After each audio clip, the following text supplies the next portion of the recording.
Welcome to another game of AOTP. This one is a game of Kiora, who is green and blue, versus Gideon, who is white. Kiora's already summoning the Lantern Geists. Popping Eerie Observation, look at the top card of my deck.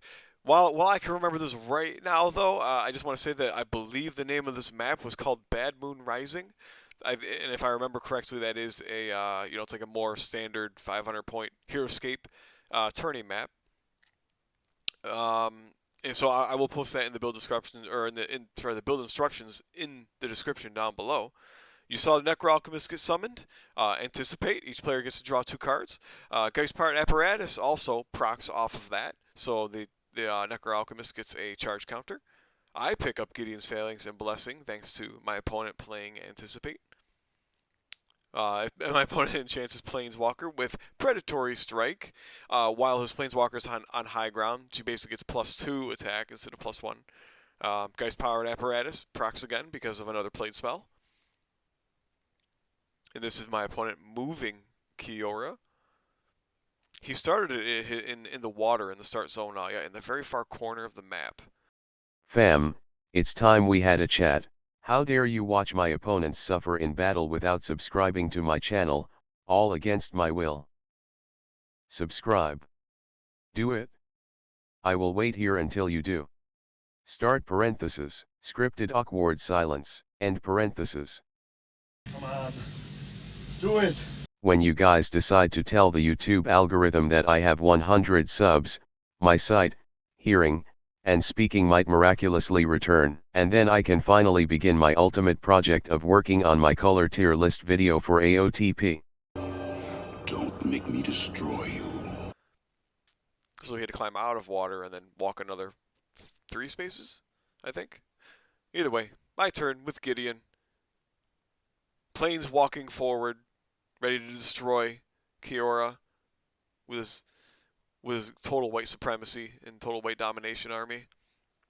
Start my opponent's turn, taking a turn with Kiora, using Carry by Waves to move his Alchemist a few spaces.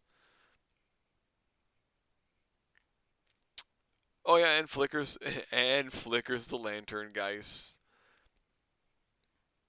Resummoning the Lantern Geists.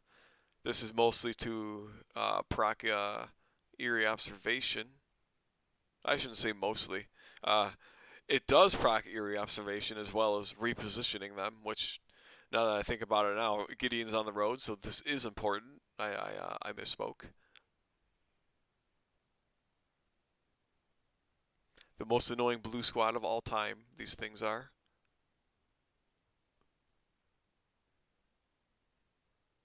Here's Eerie Observation. For 30 points, you get these figures. You get 2 figures that can be resummoned repeatedly with 4 life and 4 toughness. Can't really go wrong. Second summon for the turn, the Kessig Rangers. Because who doesn't love guys that can turn into werewolves? I mean, this is basically Twilight. Project Self to teleport Nahiri next to his Geist that he teleported up there. Or I'm sorry, that he summoned up there. Groundswell for +3 power for the turn. It's getting very scary. What the hell sound is that? So now he's on high ground, getting the +2 bonus now for height because of the enchantment. Rolling 9 dice, 4 + 2 + 3, getting 4 hits. Luckily, that was a pretty meek or a pretty tame roll compared to what it could have been. 5 defense and getting 3 shields, which is just astounding. That Gideon only took 1 damage on a 9v5. I suppose that's the nature of dice, huh? It's definitely a lucky break for me on an otherwise very threatening situation. Summoning the Broken Evasian on Bloodied Wings, and then summoning the Core Hookers. Checking line of sight because you're not going to see it, but there was I had quite a bit of whatchamacallit, video cut out to trim because of the amount of line of sight checks I had to do between summoning the Core Hookers and later on, you'll see when I summon the Rocks Veterans. I used Detain on the Kessig Rangers, which actually it doesn't look like I point that out here, but that's okay. Detain the Kessig Rangers. I put Blessing face down on the Core Hookers. And then I put Battle-Wise Valor face down on the Core Hookers. And now what's this? My third spell? Enchanting Gideon with Gideon's Phalanx. Very nice spell, especially if you got the whole white thing going on. Gideon charging in. Agent 00 Gideon charging in, that is. Kiora's taken another turn in response, running the Necro Alchemist away via Carry by Waves, flickering the Lantern Geists, and then this is obviously resummoning them. Marley and Marley. To lock Gideon up in a double engagement. Here's the Eerie Observation, getting another free look at my deck and dropping the card on the bottom. Jace's Erasure, I think we are familiar with this by now if you've seen my other videos, but kills the top 2 cards of my deck. I believe, well, let me see the first one. It is Tenacity, which is kind of a bummer. It's a pretty decent card, especially for Evasian. And the second one killed...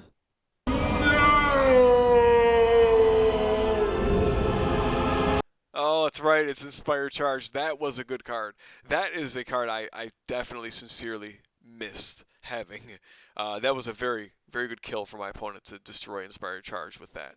Kiora attacks Gideon, getting 1 hit versus my 1 block for no damage.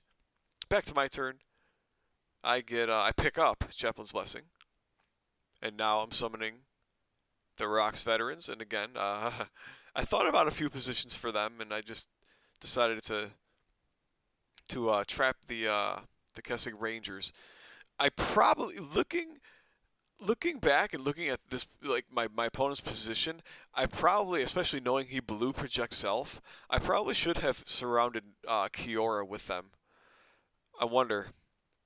Oh, and in case my statement doesn't already give it away, I do end up losing this game.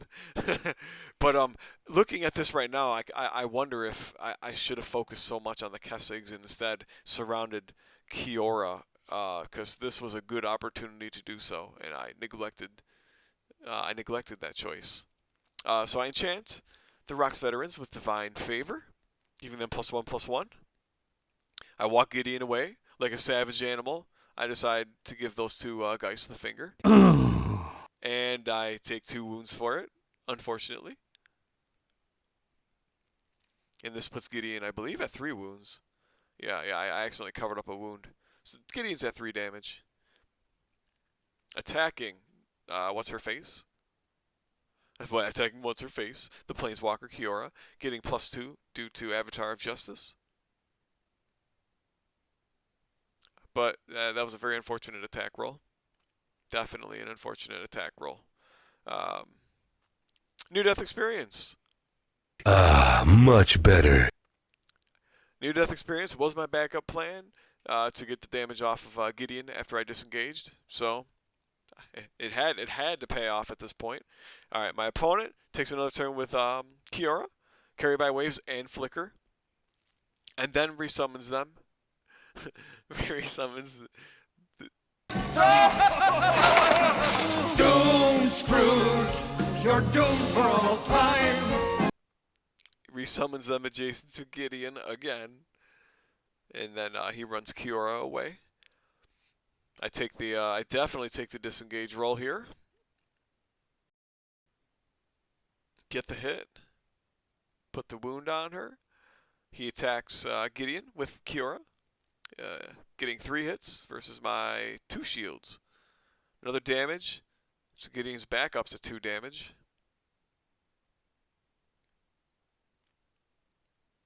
Ooh, I pick up Honor of the Pure.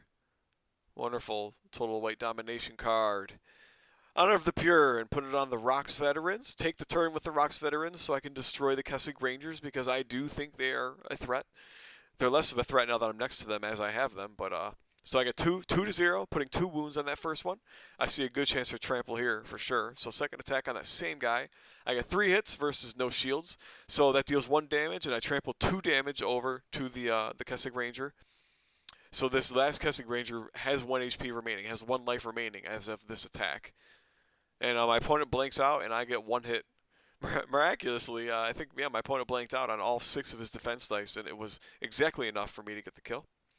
So my opponent's turn, he definitely does me dirty. He unsummons my Rocks Veterans.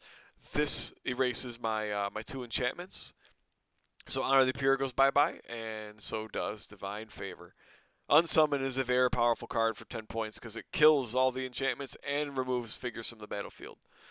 Necro Alchemist. So my opponent takes a turn with Necro Alchemist and removes the one of the charge markers, for it works.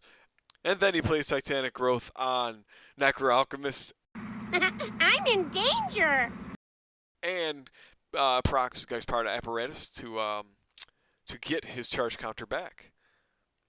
Another very dangerous attack here. I think he's rolling 8 dice. We have, what, 3 plus 2 plus 3? That should be...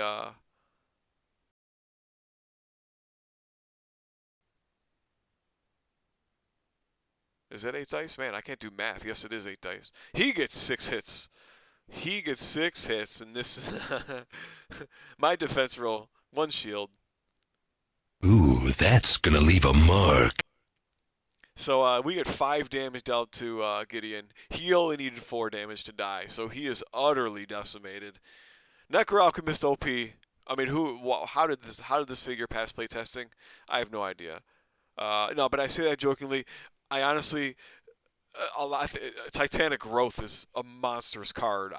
Honestly, what I say. Necro Alchemist is definitely pretty good, but Titanic Growth is just very universally good and abusable. So I left the engagement with my core hooker there because I decided, all right, it was time to go all out and try and kill Kiora as fast as I could to stop his ability to play spells. So first hooker attacks. We get a 2 to 1. Then that's another damage onto Kiora. I think then she's got 2 damage out of 6 right now. Needed to kill her. I get a 1 to 0. So we get another damage. So I think she's at 3 damage dealt out of 6. Then we get a 1 to 1 for a block. Solid block. My opponent takes a turn with Kiora. Moves the Necro Alchemist forward with Carry by Waves. Carry by Waves is a very unique, very interesting power. It's I think my opponent kind of proved to me in this game that it's probably a little bit better than I originally gave it credit for. Anyway, he flickers and resummons the Geist and surrounds all of my hookers. Talent of the Telepath. Much better. To dive into my graveyard and play Near-Death Experience on his own Planeswalker to remove 2 damage. So I think she's knocked back down to only 1 damage on her card. She moves 1 step and attacks a hooker. This triggers both of my trap cards. Even though my Planeswalker is dead, Hidden Enchants are not considered played at this point. They are considered played at the moment I put the card face down. So these are legally triggering, even though my Planeswalker is dead. So for the end, Blessing is a permanent +1 power, +2 toughness, and then Battle-Wise Valor gives them +4 toughness just until the end of turn.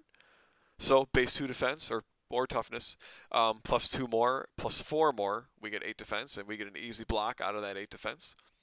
opponent plays Selective Memory. He searches his deck of, or his library of 2 cards. He pulls out Gone Missing and adds it to his hand.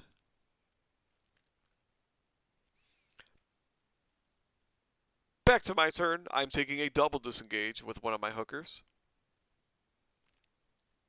from the Necro-Alchemist and the Lantern Geist.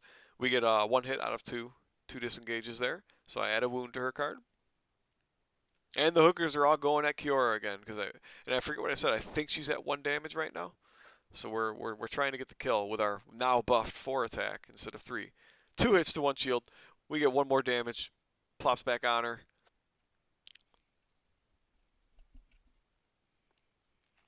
The next attack, I don't remember what it is. It's a 2 versus 1, so another damage.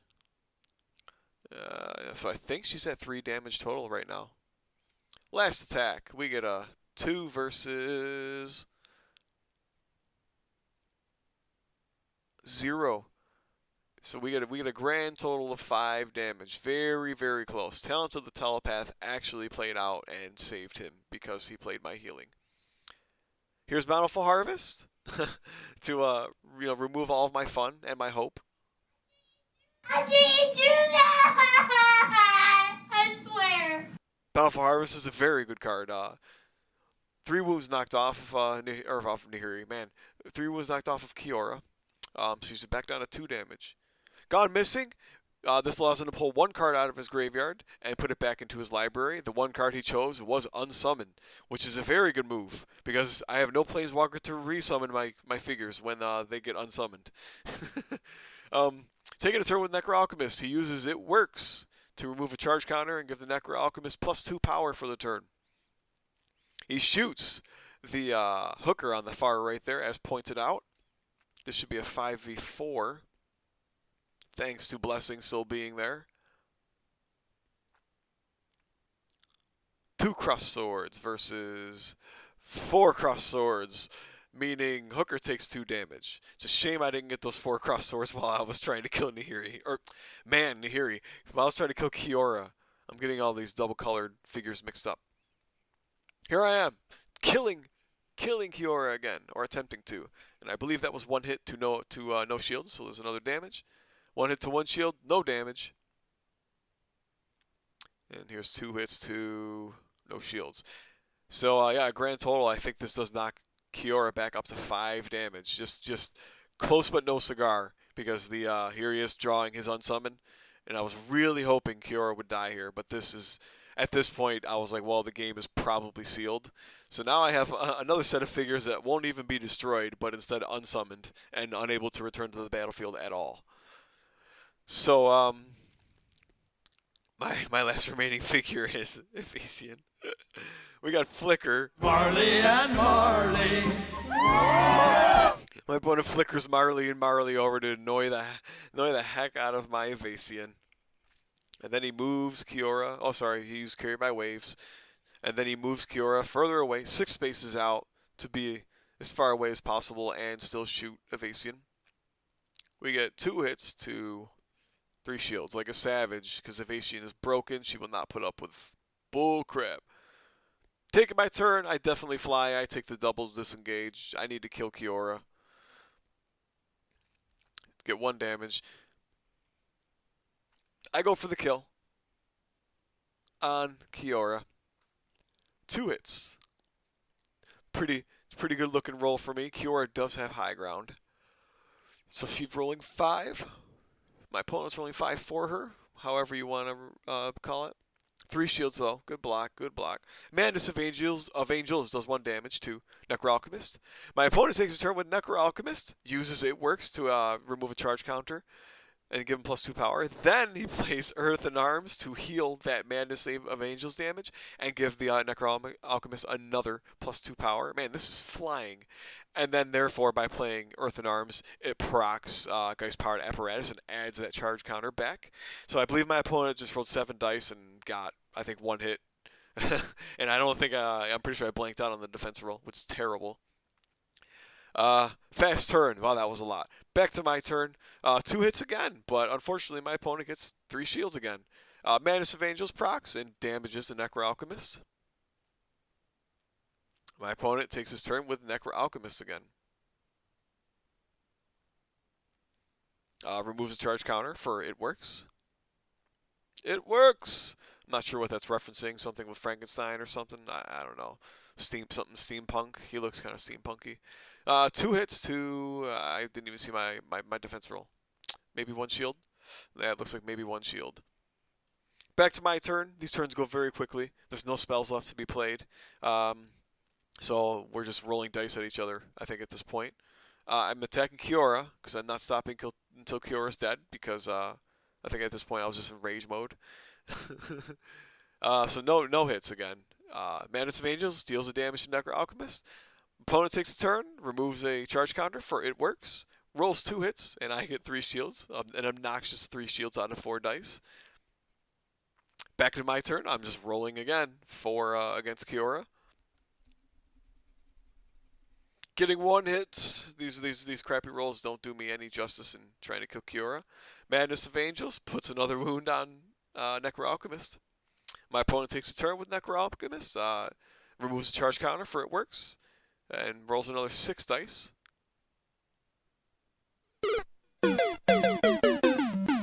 And I get a crummy 0 shield defense, and that ends the game. So my opponent killed Gideon and Evasian and just unsummoned the other squads.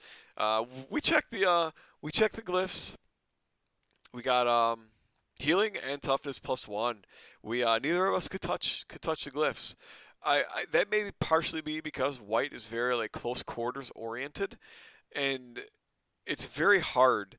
There's certainly something going on with this where, compared to Heroscape, AOTP, your armies have like maybe 8 or 9 figures for the most part. And white has like all these melee figures, which means like if I plop one of my guys on one of these glyphs, that figure won't be doing anything for me. Like they won't, like I have to basically like choose to activate something else. And sometimes that's very hard to do when my choices for activating army cards is very limited. And since they don't have range either, I can't like plop a guy on the toughness +1 glyph and shoot from like 5, 6 spaces out, 7 spaces out. Where like maybe if I had like Kiora even or Nissa or the Kestic Rangers or the Illusionary Projection, something with 5, 6, 7 range, maybe I could plant on the glyph and shoot something 5 or 6 or 7 spaces away without wasting activations. But that doesn't happen here. That might be kind of a symptom of the game being full of unique squads only and no common squads. I'm not sure, but all that to say that it was. I talked to my opponent about it afterwards as well, and we both agreed it was quite hard to, at least for me especially, to want to spare 1 figure even to go over there on the glyph when I really needed to be involved in tying up all of my opponent's range units and trying to kill them ASAP, because they would just shoot me down from the high ground if I tried to hold the glyphs. Maybe I could have approached it differently. I'm not sure. Leave your comments below on how you think I could have done things differently. All of you savage AOTP masters, and you better have subscribed, because I don't want to see any more of this. 95% of my watchers aren't subscribed to me. Thank you for watching. We'll see you in the next video.